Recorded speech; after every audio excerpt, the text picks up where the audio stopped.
안녕하십니까.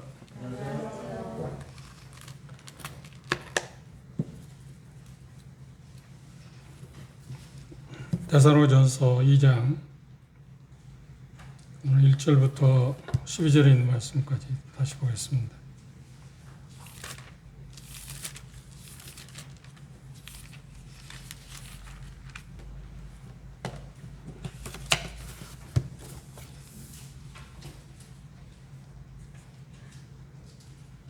제가 먼저 데살로니가전서 2장 1절 한 손을 기도하겠습니다. 형제들아, 우리가 너희 가운데 들어감이 헛되지 않은 줄을 너희가 친히 아나니 너희가 아는 것 같이 우리가 먼저 빌립보에서 고난과 능욕을 당하였으나 우리 하나님을 믿어 많은 싸움 중에 하나님의 복음을 너희에게 전하였노라. 우리의 권면은 간사에서나 부정에서 난 것도 아니요 괴계에 있는 것도 아니라 오직 하나님께 옳게 여기심을 입어 복음을 위탁받았으니 우리가 이와 같이 말하는 사람을 기쁘게 하려 함이 아니요 오직 우리 마음을 감찰하시는 하나님을 기쁘시게 하려 함이라. 너희도 알거니와 우리가 아무 때에도 아참의 말이나 탐심의 탈을 쓰지 아니한 것을 하나님이 증거하시느니라. 또한 우리는 너희에게서든지 다른 이에게서든지 사람에게서는 영광을 구하지 아니하였노라. 오직 우리가 너희 가운데서 유순한 자 되어 유모가 자기 자녀를 기름과 같이 하였으니 우리가 이같이 너희를 사모하여 하나님의 복음뿐 아니라 우리의 목숨까지도 너희에게 주기를 기뻐함은 너희가 우리의 사랑하는 자 됨이라. 형제들아, 우리의 수고와 애쓴 것을 너희가 기억하리니 너희 아무에게도 누를 끼치지 아니하려고 밤과 낮으로 일하면서 너희에게 하나님의 복음을 전파하였노라. 우리가 너희 믿는 자들을 향하여 어떻게 거룩하고 옳고 흠없이 행하였는지에 대하여 너희가 증인이요 하나님도 그러하시도다. 너희도 아는 바와 같이 우리가 너희 각 사람에게 아비가 자기 자녀에게 하듯 권면하고 위로하고 경계하노니 이는 너희를 부르사 자기 나라와 영광에 이르게 하시는 하나님께 합당히 행하게 하려 함이라. 예, 감사합니다. 지난 시간에 우리는 지금 2장 초반부에서 바울 사도가 어떤 리더십에 대해서 리더십은 이런 거라고 말한 게 아니고 그분이 데살로니가에서 약 한 달 동안 머무는 동안에 여러 가지 가르치고 행한 것에 대한 이야기를 통해서 그 인도자들의 자질들, 인도자들 가운데 부정적인 것 이야기했고 긍정적인 것을 이야기했습니다. 부정적인 것을 이야기했다고 하는 말이 무슨 말이냐면 여기 보면 그렇게 표현했습니다. 아니다. 뭐뭇이 나는 아니다. 나는 이렇게 살지 않았다. 나는 이렇게 여러분들을 대하지 않았다고 하는 그런 표현을 통해서 부정적인 것 우리가 생각했습니다. 그래서 첫 번째가 거짓되어서는 안 된다. 속임수에 대한 이야기를 했고요. 여기 표현 가운데 관계나 계획이나 그런 어떤 단어를 썼습니다. 그런 것들을 내가 그런 마음으로 하지 않았다. 우리의 권면은 가르침이나 모든 것에 있어서 간사, 또 부정, 그리고 괴계에 있는 것도 아니다. 속임수를 쓰지 않았다고 하는 이야기를 했습니다. 이것이 인도자들에게서 특별히 가져야 할 자질 가운데 부정적인 것 가운데 첫 번째라고 했습니다. 두 번째는 인도자들은 사람을 기쁘게 해서는 안 된다고 이야기했습니다. 하나님을 기쁘시게 하기 위해서 우리가 부름을 받았기 때문에 그래서 단어 가운데 아첨이라는 말을 썼습니다.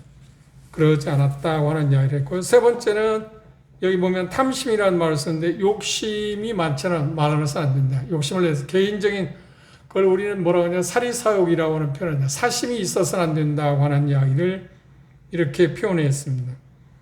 그리고 네 번째는 영적인 지도자는 여기 보면 섬김을 받으려 해서는 안 된다. 그렇게 주장한다. 권위를 주장한다고 하는 그런 표현을 했습니다. 그게 부정적인 자질 가운데 하나를 이야기했습니다. 그리고 오늘은 이제 긍정적인 자질 가운데 네 가지를 이야기했습니다. 그런데 우리 성경에는 7절에 보면 그런 말이 없습니다만 원문에 보면 이 7절을 시작하기 전에 6절과 7절을 한번 보시면 6절 우리가 그리스도의 사도로 능히 존중할 터이나 그러나 너에게든지 다른 에게든지 사람에게는 영광을 구하지 아니하고 그리고 이제 긍정적인 일을 하는데 오직 우리가 너희 가운데 유선한 자 되어 그런데 7절을 시작하기 전에 그러나라고 하는 단어가 들어있습니다. 7절을 보면 바울은 사역할 때 데살로니가에서 주님을 섬길 때 사랑하는 성도들을 섬길 때 속임수 어떤 간사함 욕심 그리고 자만심 그런 것들을 하지 않았다고 하는 이야기가 됐습니다. 그리고 이제 긍정적인 자질에 대해서 하는데 첫 번째가 보면 이게 뭐라고 했나요? 사람들의 필요에 민감했다.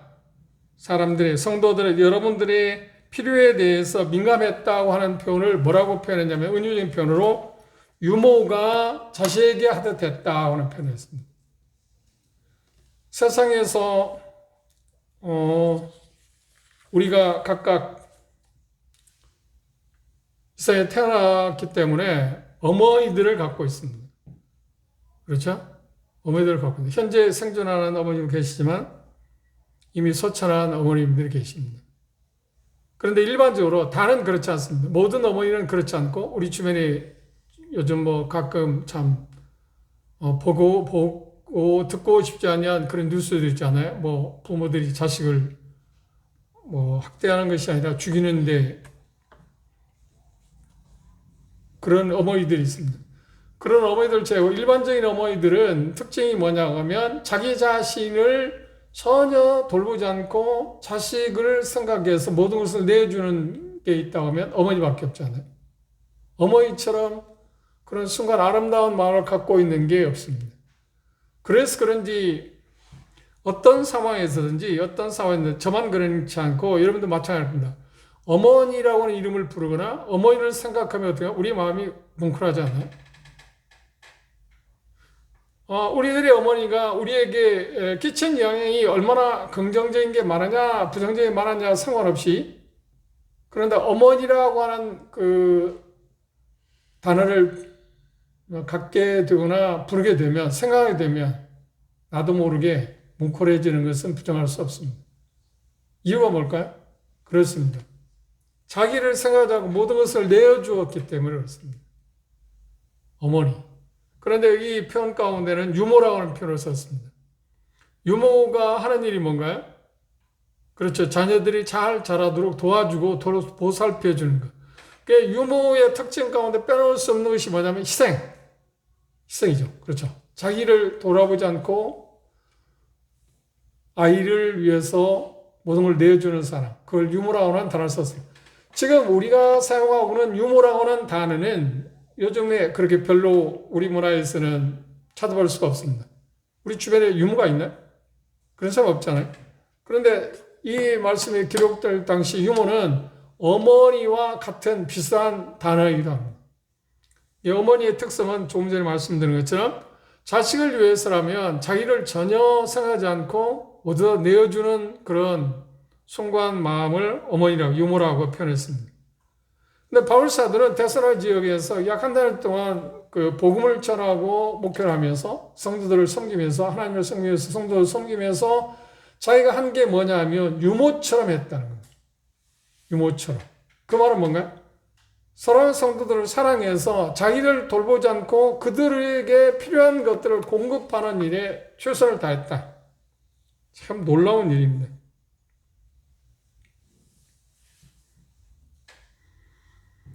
그래서 여기 유모의 특징 가운데 빼놓을 수 없는 것이 유순한이다. 유순한 그 부드러움, 특별한 애정을 갖고 대하는 것. 그런 말씀드린 것처럼 자기를 전혀 생각하지 않고 자식을 위해서 모든 걸 내어주는 그 마음. 그게 바울 사도의 마음이었다는 것. 참 이 바울 사도의 데살로니가 지역에서 주님을 섬기면서 가졌던 이 어머니의 그 마음을 갖고 사랑하는 성도들을 섬겼다 하는 것은 정말 큰 도전입니다. 우리 가운데 정말 양심적으로 자기가 그 지역교회에서 인도자 역할을 하는 형제들이 이런 마음을 갖고 있는 사람 몇이나 있을까요? 사람이기 때문에 자기를 생각하지 않고 사랑하는 성도들만 생각한다는 것은 쉽지 않은 일입니다. 그렇죠? 쉽지는 않습니다. 그런데 바울사도는 전적으로 데살로니가 성도들만 사랑해서 자기에 대해서 전혀 생각하지 않았다. 그리고 그들의 유익을만 생각하고 살았다고 하는 것을 알겠습니다. 그들의 필요에 대해서 공급한, 자기의 필요보다도 성도들의 필요를 공급하는 일에 모든 것을 가했다. 그래서 인도자들의 특성 가운데 좋은 인도자는 사람들의 필요에 민감해야 한다. 필요에 민감. 나 자신의 필요에 민감한 게 아니라 성도들의 필요에 민감하다. 성도들의 필요에 민감하다고 할 때 성도의 필요라는 것은 뭘까요? 여러 가지 있겠죠. 다양한 게 있어요. 그 중에서 빼놓을 수 없는 게 뭔가요? 그렇죠. 양육이라고 하는 표현입니다. 자녀들을 어머니가 키울 때 그걸 우리는 양육이라고 하잖아요. 유모가 자녀들 맡아서 어떤 것을 할 때도 그걸 이제 양육이라고 하잖아요. 양육의 가장 기본적인 게 뭐냐면 뭘 글쎄 공급하는 게 아닌가요? 인도자들에게 사람들, 성도들의 필요를 공급한다고 할 때 말씀을 공급하는 것은 으뜸이 문제입니다. 으뜸의 문제입니다. 그래서 그 일을 위해서 부단히 노력해야 합니다. 그 자연스럽게 되는 건 아니잖아요. 물론 은사의 차이는 있을 수 있습니다. 하나님이 주신 은사가 다르기 때문에. 그런데 자기가 할 수 있는 일 가운데서 주님께서 주어진 잘 가르친다고 하는 표현이 뭐냐고 하면 공중적으로 가르친다는 그 의미도 있지만 김현재에서 잘 가르친다고 하는 말은 장로의 차이 가운데 그 말은 공중적으로 대중적으로 가르치는 그 은사를 말하는 게 아니고 성도들이 어떤 상황에서 어떤 이야기를 할 때 어떤 상황이 일어났을 때 성경적으로 그것들에서 정확히 말할 수 있는 것 그것을 가르침이라고 해요. 그게 인도자들의 자질 가운데 특이한 사항입니다.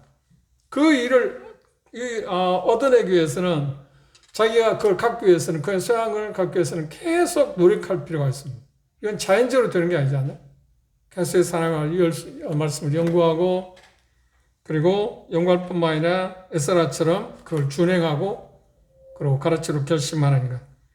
그것이 사람들의 필요에 민감한 것 가운데 빼놓을 수 없는 것입니다. 그 외에도 수많은 것들이 많이 있습니다. 그런 부분들을 생각하고 두 번째 2장 8절에 보시면 바울사들은 자기가 사역 가운데서 좋은 그 자질 가운데 좋은 인도자들이 어떤 특징을 갖고 있냐고 하면 여기 보면 2장 8절을 주목해 보십시오. 우리가 이같이 너희를 사모하여 하나님의 복음으로만 아니라 복음도 전했지만 그렇죠? 복음만이 다 아니었다. 우리 목숨까지 너희에게 주기를 즐겨했다 그랬습니다. 애정이 있었습니다. 데살로니가 성도들을 향한 애정이 있어. 특별한 애정이 있어. 그 특별한 애정을 뭐라고 하냐면 내가 목숨까지 이게 복음만 전해준 게 아니라 자기 자신을 온전히 쏟아부었다. 참 대단한 분입니다. 이 모습에서 우리는 바울사의 이 모습에 누구를 볼 수 있나요? 주님 모습이잖아요. 주님은 우리를 위해서 모든 걸 내어주셨잖아요. 그래 바울사는 고린도전서 10장에 그런 말 내가 주님을 본받은 것 같이 여러분들 나를 본받으라 했을 때 이 특성이 있습니다. 사랑하는 성도들을 사랑해서 정말 자기를 다 내어준 복음으로만 한 게 아니고 그런데 인도자들이 한 가지 균형이 잘 이루지 못하는 게 뭐냐면 전하는 사람, 복음을 전도자도 가르치는 사람 나는 복음을 전했으니까 됐다? 그리고 가르치는 거 끝났다? 아니 그게 아니잖아요. 바울사는 분명히 복음으로만 내가 복음만 전한 게 아니라 나 자신을 여러분들 다 쏟아붓다. 이 차질. 참 이건 정말 우리가 계속해서 하나님께 간구하고 도움을 요청할 수밖에 없는 그런 자질이죠. 그렇죠. 그들에 대한 애정, 특별한 애정이 있었습니다. 이 표현 가운데서 복음만 자신에게 그 데살로니가 지역 성도들에게 전해준 게 아니라 자기 자신을 나누는 것을 두려워하지 않았다. 자기 자신을. 그런 바울사들은 자기 자신을 나눴다고 할 때 이 표현 가운데서 보시면 목숨까지도 너에게 내어주기를 즐겨했다. 자기 자신을 내어주는 것 가운데 뭐가 있었을까요? 자기가 할 수 있는 것 다 쏟아부었다고 하는 이야기입니다. 자기가 할 수 있는 것.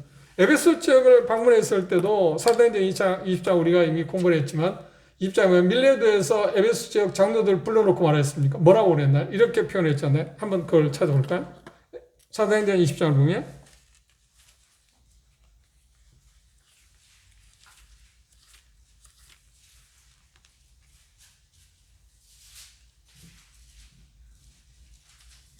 18절 이하에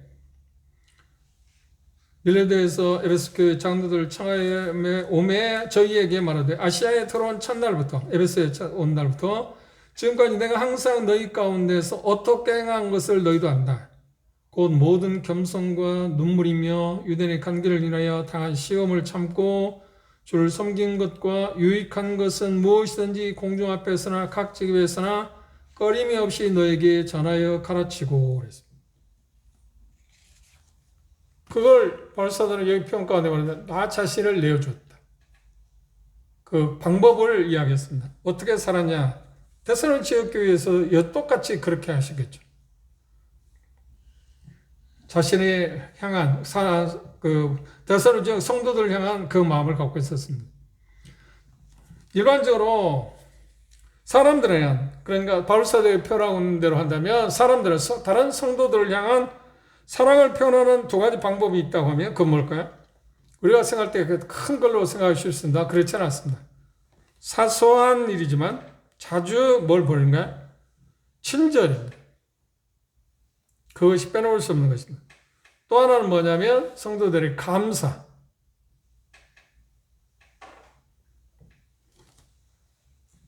성도들의 감사하는 마음이 우리에게 참 필요한 부분인데 그런 게 좀 우리가 약하지 않은가 그렇게 생각합니다.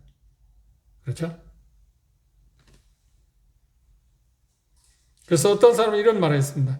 친절이 필요 없을 정도로 세상에 대단한 사람은 없다. 누구에게나 친절이 필요하다. 사람들을 향한 그 애정에 대해서 빼놓을 수 없는 것이 친절.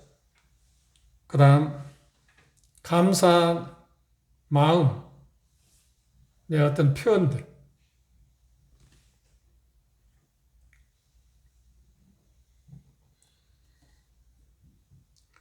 그래서 교회사에 목회하는 사람들에게 본이 되는 사람들 가운데 이런 사람들이 있었습니다. 그들은 뭐라고 표현하냐면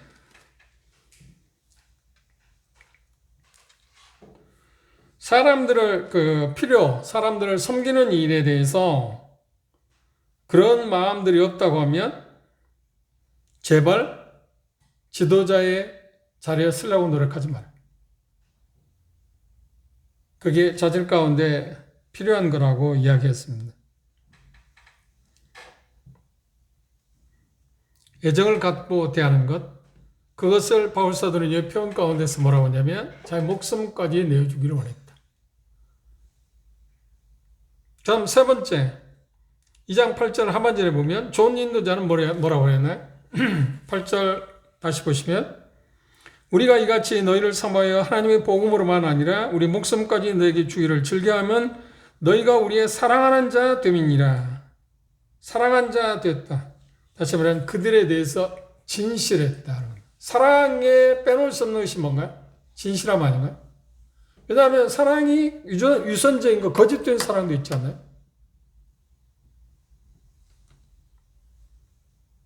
진실해야 한다. 아무리 강조해도 이건 부족한 겁니다. 인도자들의 진실성은 빼놓을 수 없는 덕목 가운데 하나입니다.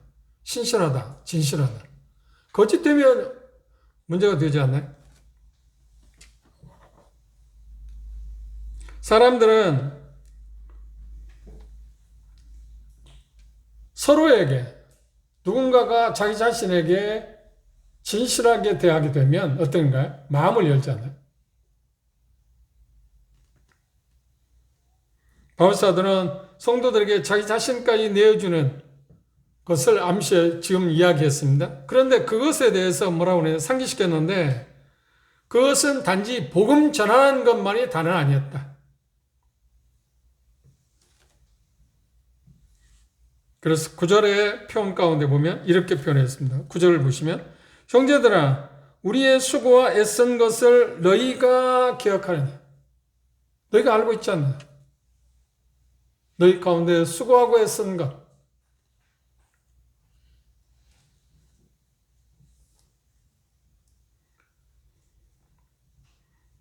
그래서 그 표현 가운데 빼놓을 수 없는 것이 뭐냐고 하면 구체적인 그 행동 가운데 어떤 게 있었나요?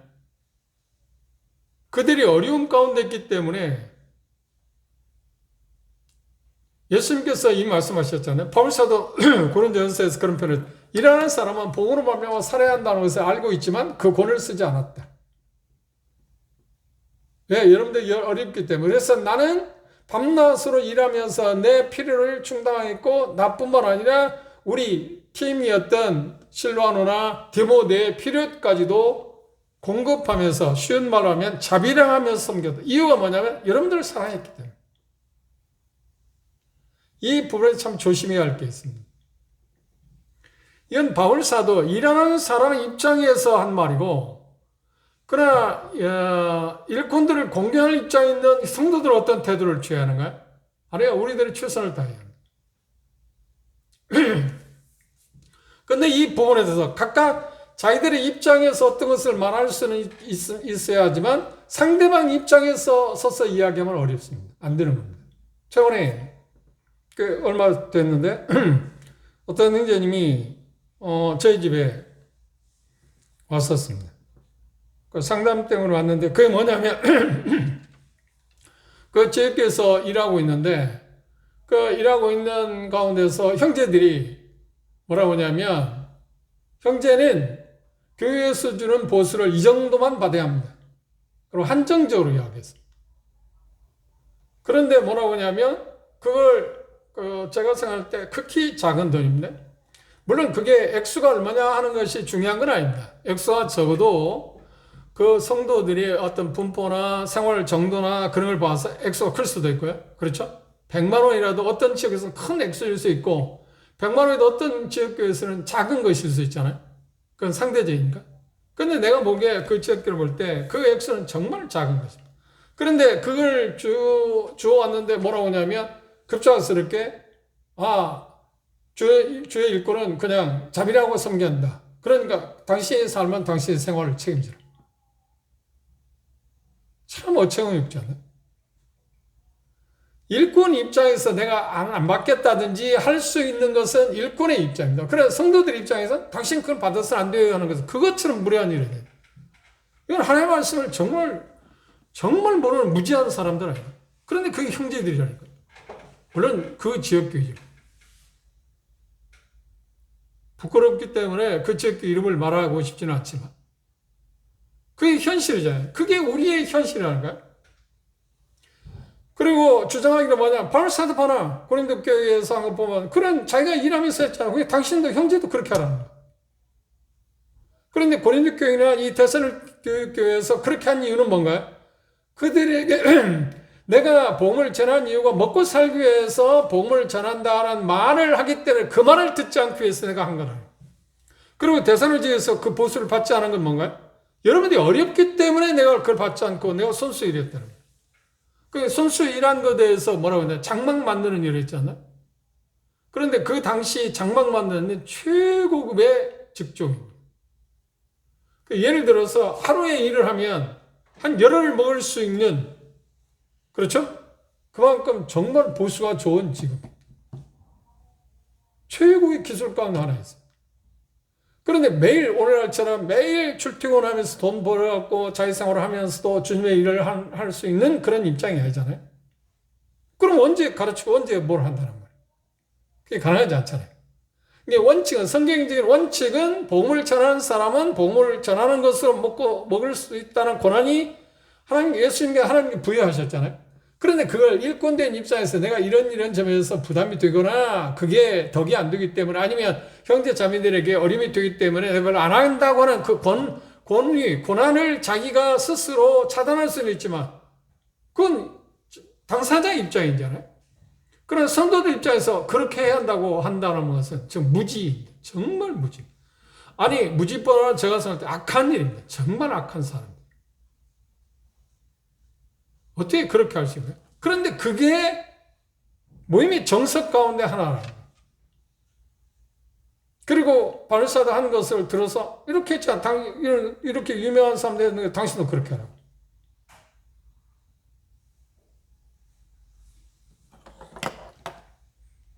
반대로 일꾼들 입장에서 또 이런 제가 직접적으로 듣지 않았지만 간접적으로 물론 그 저들 맡은 형제들에서 들은 이야기니까 매달 나는 얼마씩 받아야 한다.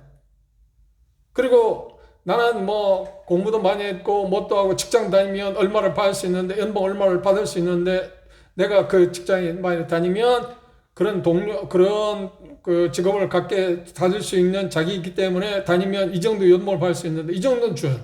이것도 문제잖아. 그래서 가장 성경적인 건 뭔가요? 일꾼들 입장에서는 정말 작은 것을 그 작은 것이 얼마나 달라고 이야기할 수 있는 것은 그 권위에서 벗어난 거고요. 얼마나 하든 간에 기쁘게 받을 수 있는 마음을 가져야 하고, 그렇죠? 그리고 성도들 입장은 최선을 다해서 해주려고 하는 거예요. 그게 성경적인 태도잖아요. 이 균형, 까딱 잘못하면 이것의 균형을 잃게 되면 심각한 문제고. 물론 개인차가 있습니다. 자비량하고 주님을 섬기고자 하는 사람도 있고, 아니면 교회에서 공급하는 것에 의해서 삶을 살아가고자 하는 사람. 그건 그 개인의 어떤 믿음의 차이이기 때문에 그것 갖고 어떤 것이 옳으냐, 그러냐 이해할 수 있는. 그러나 성경의 원칙은 뭔가요? 복음을 전하는 사람, 복음으로 말을 산다는 것이 하나님의 말씀입니다. 성도는 그 원칙 하에서 뭔가 최선을 다해서 도우려고 하는 태도를 가져야지. 그리고 일꾼 입장에서 내가 이런 장이 있으니까 이렇게 해야 한다. 참 난 그것도 어느 정도 다 있어. 그런데 그 현실적이에요. 대다수는 안 그렇죠. 대다수는. 양쪽 다 대다수는 그렇지 않습니다. 그런데 일개의 어떤 지역교회는 어떤 사람들은 그런 사람이 있다는 거예요. 그런데 바울사들은 이 데살로니가 지역교회에서 주님을 섬기면서 어떻게 했나요? 내가 손수 일했다. 그런데 우리가 나중에 데살로니가후서 3장에 보면 그 당시 데살로니가 성도들이 어떤 문제가 있냐? 거짓 교사들의 가르침을 주님의 때가 이르렀다고 하기 때문에 아무 일도 않고 문제만 일으켜 살고 있어요. 자기 일상적인 생활을 살지도 않고. 그리고 다른 형제자매들에게 짐이 되고 믿지 않는 사람들의 복음에 대해 장애를 일으켜 살고 있었어요. 그런 분위기였기 때문에 바울사한테 손수 일하면서 내가 먹고 산다. 그래서 그러고는 그 뭐라 했나? 일하기 싫어하고도 뭐라고요? 먹지도 말라. 도와주지 마라. 그런 사람 도와주지 마라. 그게 자비를 베푸는 게 아니라는 거예요. 근데 그때 가서 그 부분은 우리가 조심스럽게 살펴봐야 할 거. 무조건 어떤 사람이 어렵게 되 형제자매 어렵게 되 도와주는 것만이 다반사는 아닙니다. 그가 뭔가 할 수 있음에도 안 할 때 도와줘서는 안 되는 겁니다. 그게 사랑이잖아요. 이 차이. 그게 냉정한 것은 아닙니다. 긍휼이 없는 것도 아니고요. 이런 그 양면성의 어떤 균형을 찾는 것은 대단히 중요한 일입니다. 근데 지금 이야기하고 있는 것처럼 사람들을 향한 그 애정, 그리고 세 번째 이야기한 것처럼 진실해야 한다고 하는 겁니다. 진실성 문제입니다. 그 다음 네 번째는 뭔가요? 좋은 인도자는 열정적으로 격려했다. 그런데 열정적으로 격려했다고 할 때 무슨 내용을 이야기했나요? 자녀를 격려하고 권면하는 아버지의 태도를 들어서는. 그러니까 데살로니가 지역 성도들에게 바울사도는 어떤 마음, 어머니의 마음과 아버지의 마음을 동일하게 균등한 마음을 갖고 그들을 대했다. 이게 참 어려운 문제입니다. 일반적으로 아버지는 이성적입니다. 그리고 어머니는 감성적입니다. 그렇죠? 그래서 어머니들은 대다수가 어떤 거냐면 자녀들이 잘못할 때 감싸 안으려고 합니다. 그리고 아버지는 또 대단히 이성적이기 때문에 냉혹하기 때문에 뭔가 자꾸 판단하고 하는 그런 태도를 취합니다. 그런데 바울사도는 양면성의 균형을 갖고 있어요. 이게 참 어려운 일입니다. 그러니까 어떤 경우는 저도 수없이 실패를 해봤지만 실수하지만 어떤 경우는 아버지 마음만 표현할 때도 있고요. 어떤 경우에는 어머니 마음만 표현할 때도 있고요. 이거 둘 다 잘못된 거죠. 그리고 일꾼마다 개인차가 있습니다. 어떤 사람은 아버지 마음이 강한 사람이 있고 어떤 사람은 어머니 마음이 강한 사람이 있어요. 그래, 아버지의 마음이 강한 사람은 어머니 마음을 보완해야 할 거고, 어머니 마음이 강한 사람은 오냐 뭐든지 다 받아주고 뭐 그래 좋다 하는 그런 성향이 있으면 어떻게 아버지 마음도 갖고 있어야 한다. 한번 보십시오. 이 부분에 10절 11절을 보면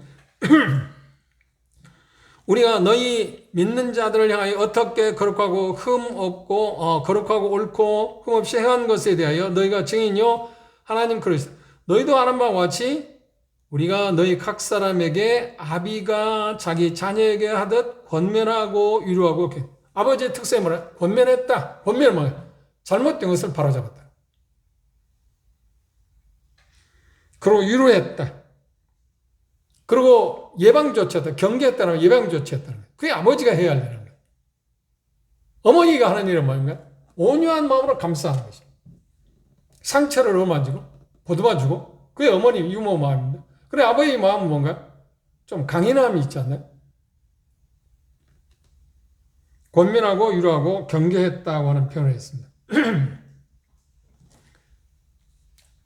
이런 말이 있습니다. 격려, 여기 표현 가운데 그런 표현을 했는데, 위로라고 하는 표현을 했습니다. 격려는 한 사람이 일반적인 이야기입니다. 인생을 제대로 살아가기 위해서 준비시킬 수 있는 하나의 커다란 디딤돌이다. 위로, 격려. 그것을 바울사도는 데살로니가 지역 성도들을 섬기면서 했습니다. 그리고 또 하나 빼놓은 건 뭔가요? 권면했습니다. 권면은 잘못된 것을 바로잡는 것입니다. 그게 아비의 마음이죠. 그렇죠? 어머니의 마음은 뭔가요? 유모의 마음은 잘못되어 있을 때 그걸 감싸안고 다독거리고 하는 표현이지만 아버지의 마음은 그걸 바로잡는 것입니다. 격려는 사람들이 삶을 살아가도록, 좀 더 나은 삶을 살아가도록 하기 위해서 동기를 부여하는 힘이 있습니다. 그 격려는 참 필요합니다. 그런데 일반적으로 우리 민족은, 우리도 마찬가지입니다. 우리는 이 격려하고 칭찬하는데 대단히 부족합니다. 판단하고 비판하는 정신은 대단히 많습니다. 한번 생각해 보시죠. 여러분들이 잘하면서 이제까지 학교 생활에 이제까지 살아오면서 격려받은 일, 위로받은 일이 얼마나 있나요? 아니, 그건 자체로 교회 생활하면서 위로받고 격려받은 일이 얼마나 있나요? 그건 마찬가지입니다. 우리는 판단하고, 뭐, 잘못한 것에 자꾸 시비를 하고, 꾸중하고, 그런 것을 먼저 책망하고는 많지만, 격려하고, 부담아주고, 그렇죠? 위로해주는 경향이 좀 적습니다. 그걸 우리는 보완해야 합니다. 격려. 참 이건 정말 필요하죠. 비싼 이야기입니다. 그런 말이 있잖아요. 칭찬은 뭣도 춤추게 한다고? 고리도 춤추게 한다. 뭐 세속적인 이야기입니다만, 그러나 성경에서 말하는 격려는 한 사람이 살아가기에 정말 훌륭한 더 좋은 삶을 살아가기 위해서 동기를 부여하는 힘이 있습니다. 그래서 이 말씀 가운데서 우리가 종합해 볼 때 인도자는 아비의 마음과 어머니의 마음을 잘 갖고 균형 있게 성도들을 대한다. 어떤 때는 아비의 마음으로, 어떤 때는 어머니의 마음으로. 이 균형이 생각보다 어렵죠. 사실 이것이 모든 인도자에게 있어서 가장 중요한 어떤 리더십의 하나의 그림일 겁니다. 아비의 마음하고 어머니의 마음. 그렇죠. 그 마음만 잘 균형 있게 한다면 그 인도자처럼 훌륭한 인도자가 어디 있겠나.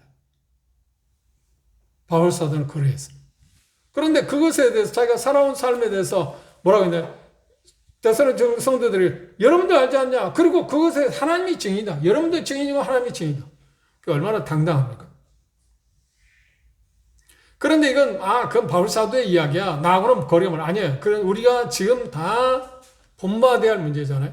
그걸 향해서 우리는 전진해야 가잖아요. 물론 그 부분에 대해서 우리는 수업 실패합니다. 나도 마찬가지로 여러분도 수업 실패할 겁니다. 그래도 어떻게 해요? 실패했다고 해서 주저앉을 게 아니라 그래도 또 나가야 하잖아요. 또 시도해봐요. 또 부족한 걸 또 채워야 해요.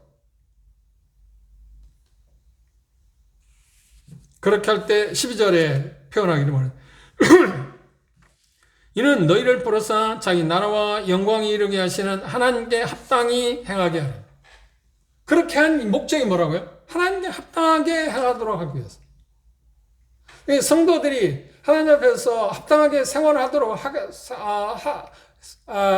행하도록 하기 위해서 할 수 있는 가운데 바울사도는 뭐냐면 자기 자신을 지금 경험을 통해서 이야기하면서 인도자가 이런 사람이어야 한다고 하는 이야기, 이런 자질을 갖고 있어요. 부정적인 것, 긍정적인 자질을 이야기해서 그걸 하게 된다고 하면 자연스럽게 성도는 어떻게 하라고요? 하나님이 합당하게 살아갈 거다.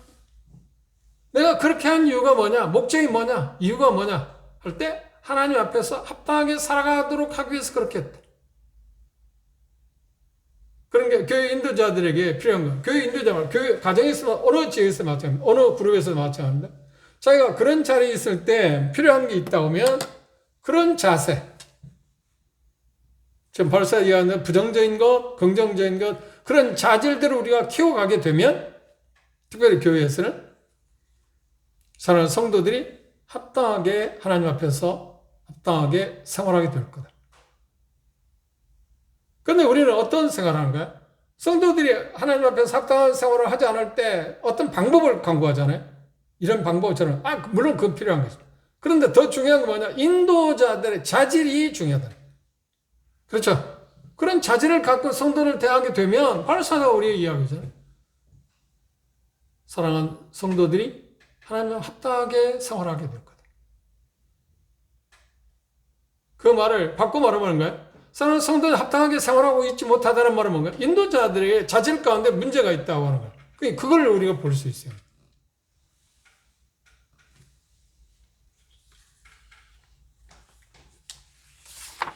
결론적으로 우리는 2장 1절에서 12절에 있는 말씀처럼 인도자들의 부정적인 자질 아니라고 해서 이건 아니다. 이런 건 아니다. 나는 이렇게 하지 않았다.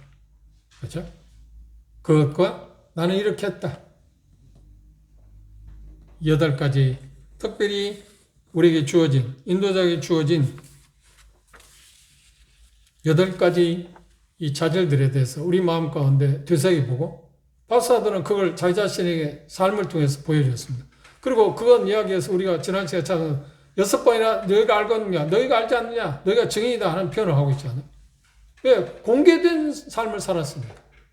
은폐된 삶을 살았죠. 뭔가 감추고 숨기려고 하지 않았어요.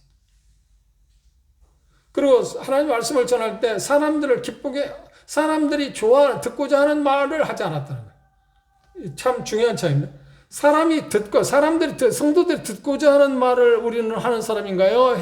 성도들 들어야 할 말을 해야 하는 사람인가요? 들어야 할 말을 하는 사람들이죠. 인도자들. 그들이 듣고자 하는 말을 하는 사람들은 아니에요. 그 말은 뭐냐면 간사하지 않았다는 표현을 그리고 있었어요. 나는 간사하지 않았다. 괴기를 쓰지 않았다. 그래서 그런 말을 하면 돼요? 환영을 받지 못해요. 그런데 궁극적으로 어떤 거예요? 존경을 받아요. 그런데 세상은 자꾸만 뭐라고 해요? 그리고 디모데후서 4장에 3장에 보면 말세가 되면 마지막 때가 되면 사람이 자기가 듣고 싶은 것만 듣기를 원하는 그걸 말하는 교사들을 듣거든. 이게 우리가 지금 살아가고 있는 시대의 지금 흐름입니다. 자기 듣고 싶은 이야기만 하는 사람을 원해. 자기가 들어야 할 말을 하는 사람보다는. 이게 지금 우리가 살고 있는 지금 현대 세상이에요. 그렇다고 해서 우리가 거기에 휩쓸릴 수 있나? 아니죠. 주님으로부터 부름을 받았다면 우리는 주님의 종이니까 주님이 기뻐하시는 일이에요. 사람이 듣고자 하는 말, 듣고 싶은 말만 하는 게 아니라 해야 할 말을 하는 사람들이잖아요. 그런 것들을 우리 마음껏 생각하면서 바울사도의 이 8가지 자질들을 우리가 보면서 하나의 모토로 삼아서 내가 부족한 게 뭔가, 그리고 내가 개발해야 하고 점진적으로 계속해서 달성해야 할 부분이 뭔가. 저도 이 8가지 기준을 오래전부터 묵상하고 생각하고 있습니다만 또다시 이번에 이걸 보면서 내게 부족한 게 어떤 점인가. 많은 부분이 다 8가지 다 부족한 면이 있습니다. 그런데 그 중에서 특별히 그 중에서도 제게 있어 여러분이 아는 것처럼 제게 있어서 아비 마음이 강한 것 같습니까? 어미 마음이 강한 것 같습니까? 제가 보기에는 저는 아비 마음이 강합니다. 그래서 어머니의 마음이 더 많이 필요합니다. 그런데 한 사람이 어떤 면에서 보면 목회하는 사람이 그런 지금 우리는 팀 사역을 하고 있잖아요. 복수 장로제잖아요. 그래서 한 사람이 양면성을 물론 갖는 것도 좋지만 균형을 이루는 것도 좋지만 어떤 사람은 어떤 형제들 인도자들은 아버지의 마음을 강하게 내포할 수도 있고 그런가 하면 어떤 형제들 어떻게 인도자 같은 경우에 어머니의 마음을 갖고 내서 그래 보완할 수 있는 거잖아요. 우리 부족함들을 서로 도와는 그게 동행이지 않나? 그런 방법도 있습니다. 왜냐하면 우리가 다 가질 수는 없으니까. 그럼에도 불구하고 우리는 균형을 찾으려고 노력해야겠죠. 그렇죠?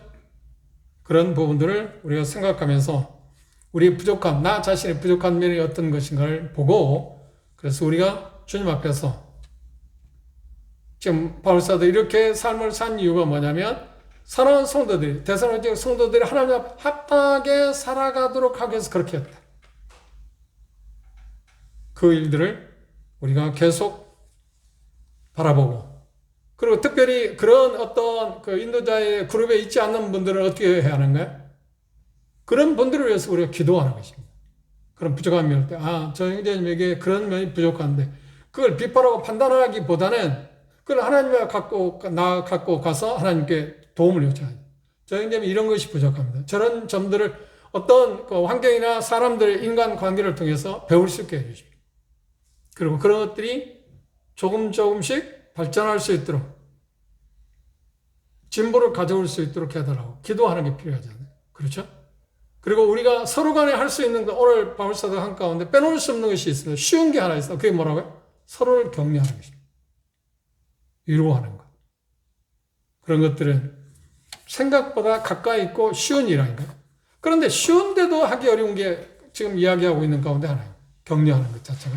그래서 그런 면들을 좀 우리가 실질적으로 더 많이 하도록. 그러면 한번 우리가 적용 가운데서 이 한 주간 사는 동안에 여러분들이 지금 우리는 어떤 글을 쓰는 일이 별로 없습니다. 그렇죠? 여러분 글 편지 써본 일이 얼마나 된 거예요? 아마 기억이 없을 겁니다. 오래전 저는 생각할 겁니다. 그런데 지금은 문명이 이게 발달해서 글은 쓰지 않지만 뭐래요? 문자를 보낼 수 있고 전화를 할 수 있죠. 제 문화는 문자를 보내봐도 전화 통화를 해서 물론 말할 때 조심해야 하긴 합니다. 글을 쓸 때는 좀 정지할 수 있잖아요. 내가 이 글을 어떻게 써야 할 건가. 말은 쉽게 할 수 있잖아요. 그래서 실수할 수 있습니다. 하지만 반대로 장점이 뭔가요? 통화를 할 때 마음을 나눌 수 있는 거가 있고 글을 쓰면 마음은 나누지는 못하잖아요. 그냥 뭔가 그건 제 문화입니다. 요즘 뭐 계속 글로 뭔가 표현하는 사람은 그게 아니라고 말할 수 있을 거라고 생각하기는 쉽습니다. 여하튼 방법은 그런 방법이 있어요. 그걸 통해서 한 주 동안에 전화를 통해서든 아니면 문자를 통해서는 형제 자매들을 위로하고 격려하는 것을 한번 해봅시다. 한 주 동안에. 그렇죠? 실질적으로 그걸 한 번씩 해보고 그리고 격려할 수 있는 방법이 여러 가지 다양합니다. 사랑을 나타낼 수 있는 방법은 가까이에 있습니다. 그것들을 실질적으로 한번 해보도록 하면 좋겠다 생각합니다. 기도하고 마치겠습니다.